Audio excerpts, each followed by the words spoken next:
Praise the lord. స్నేహితులారా, మనము ఏదైనా అత్యవసర పనులలో బయటికి వెళ్ళేటప్పుడు, లేక దూర ప్రయాణాలలో వెళ్ళేటప్పుడు మన తల్లిదండ్రులను కానీ, పిల్లలను కానీ, భార్యను కానీ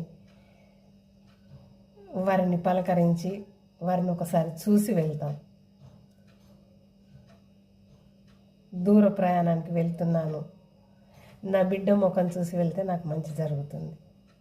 లేక అత్యవసర పరిస్థితులలో ఒక అవసరత నిమిత్తం నేను బయటికి వెళ్తున్నాను, నా కుమారుని పలకరించి వెళ్తే, నా కుమారుని ముఖం చూసి వెళ్తే నాకు మంచి జరుగుతుంది అని కుమారుని చూసి వెళ్తాం.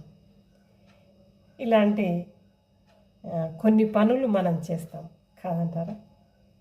ఈ అభిప్రాయాలను కలిగి ఉంటాం. అయితే దేవుని బిడ్డలారా, ఇదే క్రమంలో మరి ఒక దినాన్ని నీకు ఇచ్చిన దేవుని ముఖాన్ని నువ్వు ఉదయం లేచి చూస్తున్నావా? నీ పిల్లల ముఖము లేక నీ తల్లిదండ్రుల ముఖము, నీవు ఒక పని చేయడానికి ముందు వారి ముఖాన్ని చూసి వెళ్ళాలి అనే ఇంపార్టెన్స్ నువ్వు ఎంత ఇస్తున్నావో, మరి ఒక దినాన్ని మొదలుపెట్టే ముందు దేవుని ముఖాన్ని చూసి నువ్వు మొదలు పెట్టాలి. అది కూడా ఇంపార్టెన్సే. ఒక నెల ప్రారంభించే ముందు దేవుని ముఖాన్ని చూసి నెలను ప్రారంభించాలి. ఒక వారాన్ని ప్రారంభించే ముందు దేవుని ముఖాన్ని చూసి ప్రారంభించాలి. చూస్తున్నావా?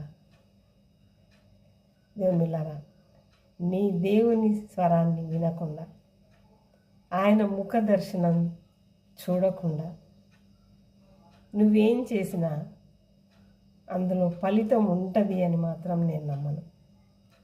కాబట్టి దేవుని బిడ్డలారా, ముఖ్యంగా దేవుణ్ణి ఒకసారి చూసి వెళ్ళడం నేర్చుకుందాం. ఎక్కడికి వెళ్ళినా, ఏం చేసినా ఒకసారి దేవుని ముఖాన్ని చూసి వెళ్ళే ప్రయత్నంలోనికి మనం వెళ్దాం. ఒక పాట ఉంది కదా, ముఖ దర్శనం చాలయ్యా నాకు, ముఖ దర్శనం చాలయ్యా. నిజమే దేవుని బిడ్డలారా, దేవుని ముఖ దర్శనం మనకు అవసరం. మరటి కృపలో దేవుడు మనల్ని నడిపించును గాక.